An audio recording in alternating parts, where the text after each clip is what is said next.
अच्छा, लेकिन पाकिस्तान के अब जो एक नज़र आ रहा होता है ना कि पहले इब्तदाई तौर पर कि थोड़ा सा स्लो हो सकता है पाकिस्तान, वो उससे थोड़ा सा आगे आ गए हैं।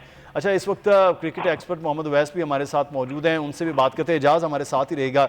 वैसा बहुत शुक्रिया आपके वक्त का। आज सरप्राइज़ होते होते हम बच गए। सरप्राइज़ तो आया लेकिन वो सरप्राइज़ बहरहाल आगे नहीं गया कि पाकिस्तान 127 पे आउट कर गया और उसके बाद लग रहा था कि शायद 128 चेज़ होना मुश्किल हो जाएगा। तो आज के मैच को देखकर क्या कहेंगे आप? आप सरप्राइज कह रहे हैं तो ऑलमोस्ट हार्ट अटैक आपको पता मैं दे दिया था लोगों ने कि लोग तो क्वेश्चन करने लग पड़े थे कि वही T20 साइड है जो कि अपना वर्ल्ड कप में जिसने इतनी अच्छी परफॉर्मेंस दी है बांग्लादेश में आके जो सा वो डिफिकल्टीज उनको नजर आ रही है। लेकिन देखें, क्रिकेट है, आपको पता क्रिकेट में ये चीज होती है, एक चीज टीम अच्छी खेलती है, हमें अप्रिशिएट करना चाहिए। जिस तरीके से बांग्लादेश की आपको पता है यंग टीम थी, तो आपको पता है 2-3 इनके अंदर सीनियर कैंपेनर्स थे ना, साकिब अल हसन है, अपना सबसे बड़ा ब्लो इनको आपको पता तमीम इकबाल वाला, वो भी क्योंकि इंजर्ड हो गया टूर्नामेंट से बाहर हैं। एक नई टीम थी, अच्छा मुझे यूनिट बांग्लादेश का नजर आया। लेकिन पाकिस्तान के लिए, जैसे मैं दूसरे भाई की बात अभी हैदर की सुन रहा था, देखिए हैदर को मुझे पता काफी चांसेस मिले हैं, लेकिन जिस तरीके की हैदर अली की परफॉर्मेंसेस लोग उनको देखना चाहते हैं, क्योंकि आपको याद हो जब हैदर नए आए थे तो लोगों ने, हमारी थोड़ी सी गलती होती है कि हम लोग एकदम ना जो यंगस्टर होता है उसको कंपेयर करने स्टार्ट हो जाते हैं विद द ग्रेट्स। जैसे बाबर आजम की जी कवर ड्राइव हैदर की कवर ड्राइव से मिलती है, ब्ला ब्ला चीजें। देखिए टाइम लगता है एक प्लेयर को बनते हुए। आप एकदम, मैं कहूंगा कि एक दो परफॉर्मेंसेज या एक सीरीज के अंदर आप किसी को जज नहीं कर सकते, आपको टाइम देना पड़ता है। अभी क्योंकि हैदर को मुझे पता है काफी टाइम मिला है कि कंसिस्टेंटली भी खेलते रहे, लेकिन आप ये भी देखें काफी अरसे के गैप के बाद हैदर अली को बैटिंग करने का मौका मिला है, तो प्रेशर जरूर होता है हर प्लेयर के ऊपर। क्योंकि आपको पता है, जैसे रमीज राजा ने भी कहा कि हम लोगों की कोशिश यही है, जो ये स्क्वाड है जो वर्ल्ड कप का और खास करके जो बांग्लादेश के भी स्क्वाड गया हुआ है, इसी स्क्वाड को हम लोग T20 वर्ल्ड कप के लिए कंटिन्यू करें। तो आप एक लॉन्ग रन लड़कों को दे रहे हैं ताकि वो अपने आप को रेडी करें वर्ल्ड T20 के लिए। T20 में कुछ बड़ा टाइम नहीं, 7 8 या 9 महीने आपके ख्याल ही हैं, और है भी ऑस्ट्रेलिया के अंदर, जहाँ पर आप लोग वैसे ही स्ट्रगल करते हैं। हमको पता है जहाँ शॉर्ट पिच बाउंसी ट्रैक है वहां पर आपकी टीम स्ट्रगल करती है, तो आपको एक प्रॉपर टीम चाहिए उस वर्ल्ड कप की तैयारी के लिए।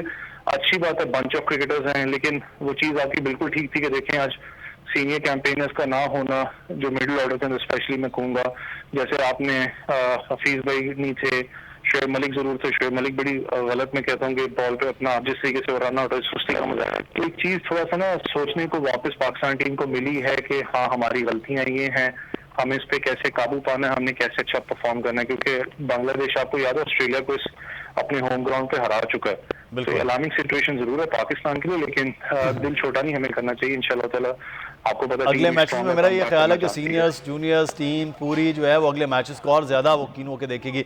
अच्छा, वैसे हमारे साथ रहेगा इकबाल जमील साहब, हमारे साथ मौजूद हैं, सीनियर स्पोर्ट्स जर्नलिस्ट। बहुत शुक्रिया इकबाल जमील साहब आपके वक्त का। सर, आज जैसे अभी वैसे बात कर रहे थे ऑलमोस्ट हार्ट अटैक वाला मामला ही था, तो लेकिन यह है कि कम बैक किया, फिर पाकिस्तान ने फ़खर बड़ा अच्छी इनिंग लेके चले, फिर खुश दिल उनके साथ शादाब ने बड़ा अच्छा वो किया, आखिर में नवाज़ की भी शॉट्स, तो पाकिस्तान बहरहाल वो मैच को, मुश्किल मैच को कदरे आसान होकर फिर जीत लिया। लेकिन ये अचानक ये टीम इस तरह से हो जाना, ये भी बहरहाल सवालिया निशान तो होता है कि इतनी ज़बरदस्त वर्ल्ड क्लास टीम जिसने ज़बरदस्त खेल पेश किया और T20 में वो एकदम से बांग्लादेश के आगे ऐसे हो जाए।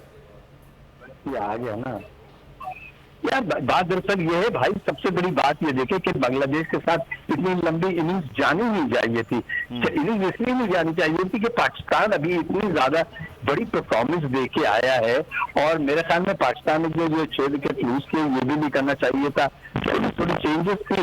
लेकिन apart from that Pakistan played well. लेकिन मेरा अपना ज़ाती ख्याल है कि बांग्लादेश को भी क्रेडिट देना चाहिए कि उन्होंने इतने छोटे स्कोर को इस खूबसूरत अंदाज से डिफेंड किया, और सिर्फ 4 गेंद पहले Pakistan has come out with that. मैं बाबर आजम की लीडरशिप अच्छी रही, बोले शादाब ने कम बैक किया, ये जरूर अच्छा हुआ कि पाकिस्तान को एक अर्से के बाद पाकिस्तान की बैटिंग को आजमाने का मौका मिला। इससे पहले T20 वर्ल्ड कप में 3-4 प्लेयर ही आउट होते थे, पूरी डेप्थ के साथ नहीं जाती थी, या आसिफ अली खेलते थे या फिर खेलता था। तो मेरा अपना ज़ाती ख्याल है कि भाई मेरे कि पाकिस्तान हैज प्लेड वेल, बस थोड़ा सा ये है कि हैदर अली को ट्राई किया गया, वो लोग बंच साथ में आए, लेकिन बहरहाल ये पाकिस्तान की अच्छी विक्ट्री है, और पाकिस्तान को बांग्लादेश के साथ आसान नहीं खेलना, समझ के नहीं खेलना चाहिए।